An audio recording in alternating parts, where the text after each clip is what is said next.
Today is Monday, Ches Kislev, Tovshin Ayin Daled. We are in Sefer HaMamorim, Tovshin Yud Aleph, Tovshin Yud Beis, in the Mamar Vayihiyu Chayei Sara, Tovshin Yud Beis, Shabbos Pashas Chayei Sara, Mevorchem HaChedesh Kislev. We're on page Kuf Samachtes, at the beginning of the paragraph Omnam.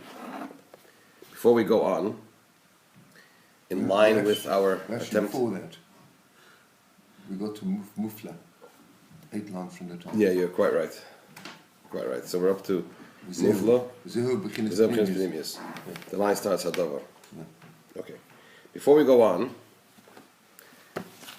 we're in the middle of discussing tzaddikim, right? Right. This is our parallel discussion, along with the Shiurim. So, yesterday I read to you a Gemara from Brachas, right? Today, I would like to read you a Gemara from Sukkah.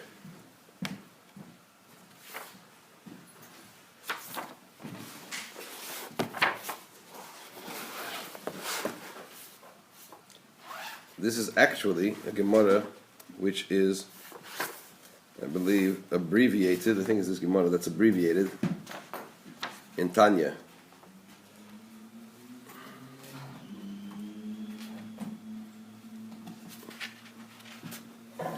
The Alter Rebbe refers to it in Tanya, in the first Perek of Tanya, and also there's a reference in Perek Yud. But let's first see the Gemara.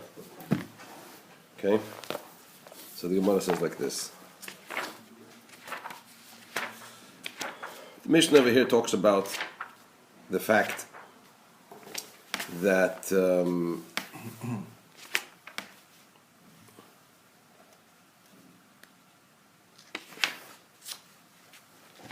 Mishnah Daf Mem Vav Amud Aleph speaks of the mitzvah of Arova, meaning the Hashainas that we would bring to the Beis HaMikdash,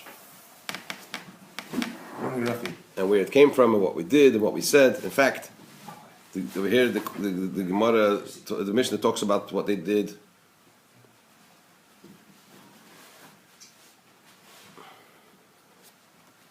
What they said when they brought the Arava. So one opinion is that they said, "Ona Hashem Mashiach." The other opinion is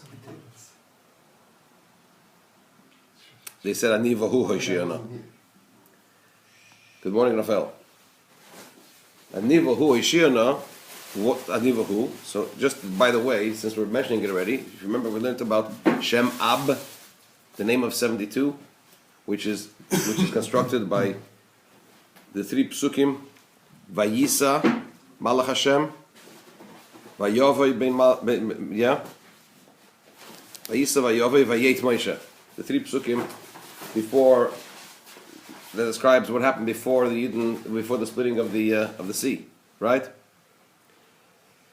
So Rashi mentions over here about the Shem Ab, the Shem Ben Ayin Beis Asius. Ani vahu, he says, is the Aleph of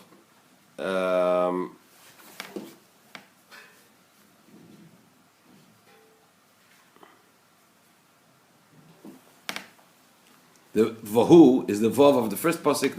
He constructs what Ani Vahu is, that it's a reference to that Shem.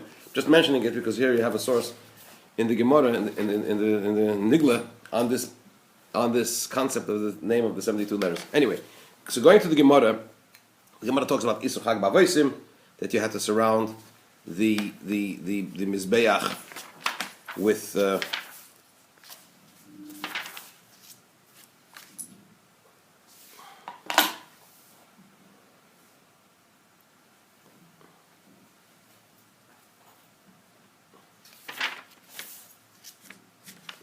circle the altar on the festival with branches. Isur Chag Bavosim, right? Anyway, the Gemara goes a whole long discussion here, and then the Gemara says like this. Leads into the Gemara, and it says as follows. It brings a whole bunch of interpretations on Isur Chag Bavosim. From that, the Gemara goes into interpretations of Atzei Shitim Oimdim, and it mentions a statement by Rabbi Yirmiyah in the name of Rabbi Shimon Bar Yochai. So once he is already saying something in the name of Rabbi Yirmiyah, in the name of Rabbi Shimon Bar Yochai, he mentions something else in the name of Rabbi Yirmiyah, in the name of Rabbi Shimon Bar Yochai, which is not necessarily connected to what the Gemara says here, to the theme, but it's nonetheless, because it's the same speaker, as it were, the same person, so that he mentions it also. So he says like this, Omar Rabbi Yirmiyah, Mishum Rabbi Shimon ben Yochai, I'm sorry, Omar Chizkiah, Omar Rabbi Yirmiyah, Mishum Rabbi Shimon bar Yochai, and Chizkiah said in the name of Rabbi Yirmiyah, who said it in the name of Rabbi Shimon bar Yochai, Yochel ani lifteres kol ha'olam kulam min adin. Through my merit, I'm able to exempt the entire world from the judgment that is due in the world to come.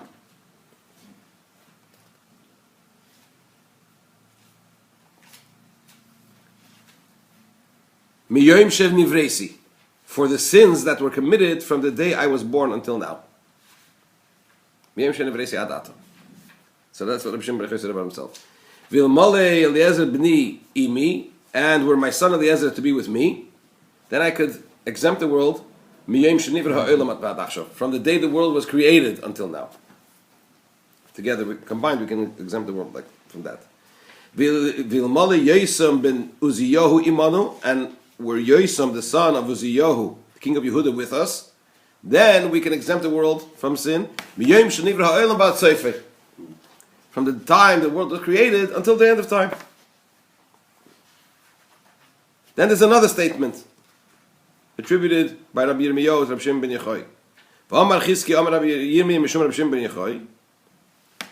Rabbi Shimon ben Yochai said, Ro'isi b'nei aliyah v'hem mu'atim. I have seen the people of the highest level, if you interpret it, those who receive the countenance of the divine presence, and they are few. Right? Im elefheim ani uvni mehem. If there are 1,000 b'nei aliyah, men of the highest level, then I and my son are among them. Im shnayim heim. I'm sorry. Im meyahem. If there are 100, I and my son are among them. Im shnayim heim ani uvni heim. If there are only 2, then it's my son and it's me and my son. Then the Gemara goes on and says, Gemara asks like this: Umi zuter kulahai, but are there so few individuals at the highest level? V'omarov tamnei Yisrei alfei dora have the kaimei kutsha b'richu, have the kaimei kutsha b'richu. Sorry, v'omarov tamnei Yisrei alfei dora have the kaimei kutsha b'richu. But Rav has said that there are 18,000 rows of righteous ones standing before the Holy One, before Hashem, right?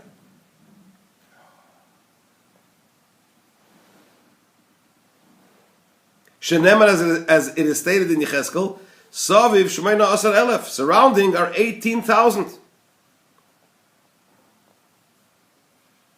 The pasuk concludes Hashem Shama, that Hashem is there, which means that where Hashem is, there are 18,000 rows of tzaddikim that surround him, or 18,000 tzaddikim, depending on which Gidus you go. According to anyway. So what do we see? So we see that there are many more than 1,000 at the highest level. Over here, there's a reference to what? To 18,000. So the Gemara answers like Kasha, there's no question. It's not a question. Rabbi Shimon bar Yochai's statement refers to those who view the divine presence as through a clear screen. Whereas Rav's statement refers to those who view the divine presence as through an opaque screen. B'nei Aliyah, but at a lower level. Then the Gemara raises another difficulty. And those that look through a clear screen are so few. Abaye said, there are no less than 36 righteous people, these are the Lamed Vav Tzadikim that we know about, in the world who receive the countenance of the divine presence each day. Shenemar, says in the pasuk, Ashrei kol chochei boi. Right? The pasuk in Yeshaya states, praiseworthy are all who praiseworthy are all who await him. Him in Hebrew is loy. The numerical value of loy is what? Lamed Vav is 36. So we see that there are 36 tzaddikim that see the Eibishter's countenance. And it would seem, according to Abaya, that these refer to those that see through a clear screen. Says the Gemara Lekasha is not a question. Hod Ali Bevar.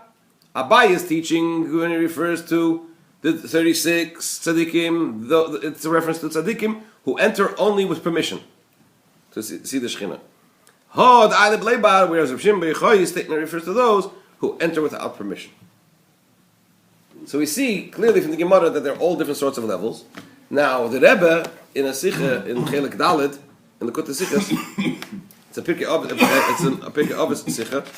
Sikha begins on page 1228. Speaks about Rabbi Shimon Levi, very beautiful Sikha.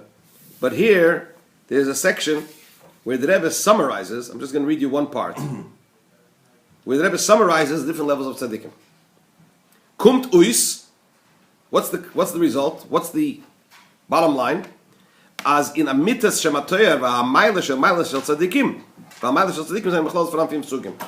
That when we talk about the true description, this is a quote from the Alter Rebbe in Tanya. That's exact words of the Alter Rebbe in Tanya. The Alter Rebbe says in Perek Aleph that what? That there's tzaddik b'shem hamushel, with a borrowed term, somebody who is righteous, who is meritorious and righteous in colloquial use. In colloquial use, meaning to say that he wins the case, right? In other words, he's got more zechuyas, more merits than the opposite of merits. But then you have a true tzaddik, someone who, as the Alter Rebbe explains, has transformed the ra, the evil inclination, right? And in that, says the Alter Rebbe, that's a whole different scenario. So the Rebbe says, in this description, in the true description of a tzaddik, there are generally 5 types.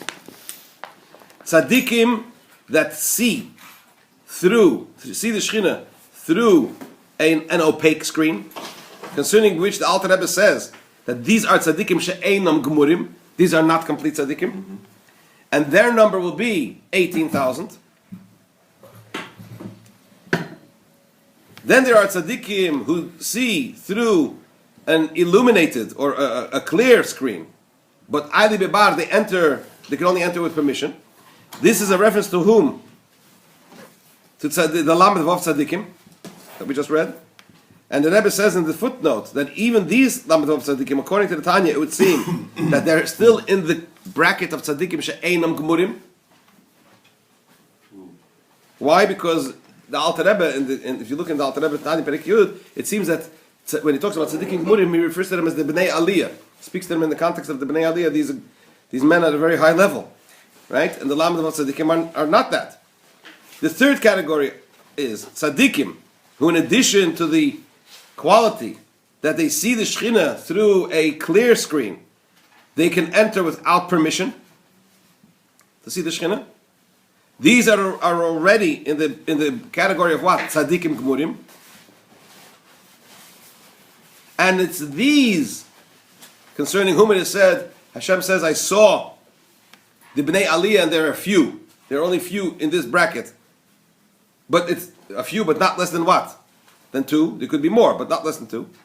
But then there's another category, which is called a tzaddik who is Yesod Olam, a tzaddik who is the foundation of the world. Which means he sustains the whole world. The whole world stands on him. And such a tzaddik,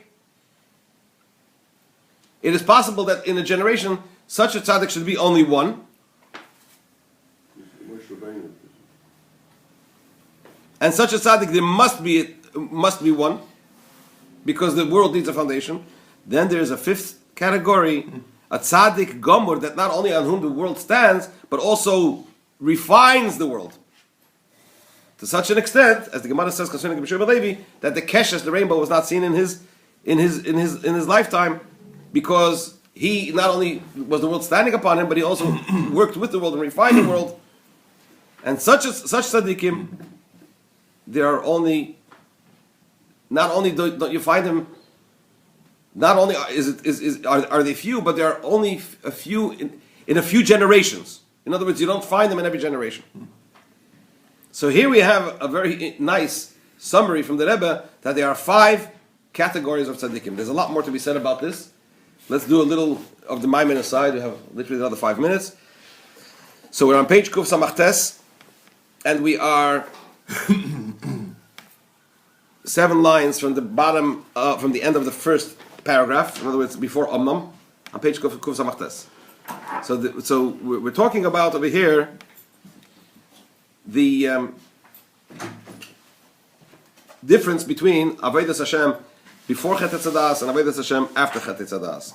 Before Chet Etzadas, the Avodas Hashem was to draw down godliness into the world, and therefore the Netzutzes, the divine sparks that are in the world, were lifted automatically through the tremendous presence of godliness. Whereas after the Chet Etzadas, now that man has this feeling of self-awareness, he has to go and work with these Netzutzes, with these divine sparks, the sparks of divine energy, in their place. And he has to work with it from below to above. Right? And that is what Noach tried to accomplish through this idea of taking the grapes and squeezing them and making wine and drinking it. Why? Because Yayin is Bina. Yayin is comprehension, the level of Bina. In Bina there are 2 levels. There's Chitzonius Bina and there's Pnimius Bina. Chitzonius Bina, the exterior part of Bina, means comprehending something in a positive way, grasping it. Right? In a direct way, in an immanent way. Whereas Chitzonius Bina means comprehending something through negation, by negation. Meaning to say that the idea that one is trying to comprehend remains outside of the person, and all the person can attain is an awareness that it's something extraordinary, but can't actually grasp it. So when we talk about Yayin, we're talking about Pnimius Bina. Wine is a reference to what? Specifically in this context that we're discussing, to the inner dimension of Bina, which means that the intellectual idea remains elusive, remains outside of you. This is the idea of Pnimius Bina, the internal dimension of Bina. It becomes the same.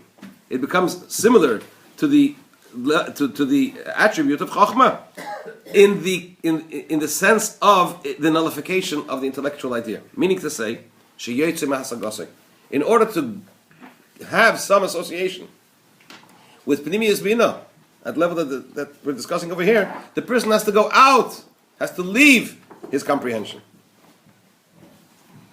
It's transcendent. This is the idea that Noach wanted to fix. What did he want to fix? He wanted to fix the sin of the tree of knowledge. How did the Rebbe articulate the sin? What was the basic, the fundamental point of the Chet Etzadas, the sin of the tree of knowledge? The idea of self-awareness, this feeling, right? And he wanted to fix this through wine. What does it mean through wine? Pnimius Bina. He wanted to activate the level of Pnimius Bina, the internal dimension of Bina, in order to what? To fix the Chet Etzadas, the sin of the tree of knowledge. Why? They have bittul shebasagas ashlila. The Chet Etzadas, the sin of the tree of knowledge, was the idea of self-awareness, the idea of feeling, right? Trying to engage with it in a more direct way, and that led to all these undesirable results. Noach wanted to correct that by activating Pnimius Bina, in other words, to introduce the idea of the bittul, the nullification of this awareness, the nullification. In other words, you have a saga. On the one hand, it's a saga. You're dealing with an intellectual idea, but you're dealing with it at a level where what? You can only relate to it through negation, which is the idea of bittul. So he wanted to correct the hargosha, hergish atzmai, this self-awareness, the self-feeling, through the bittul that is represented in Pnimius Bina, which is the idea of wine. So what was the problem? Why wasn't he successful? Omnam. However, Maksiv, what does it say concerning him? He drank from the wine and he became drunk. Although this is also non-feeling, it's not as a result of nullification. We'll continue tomorrow.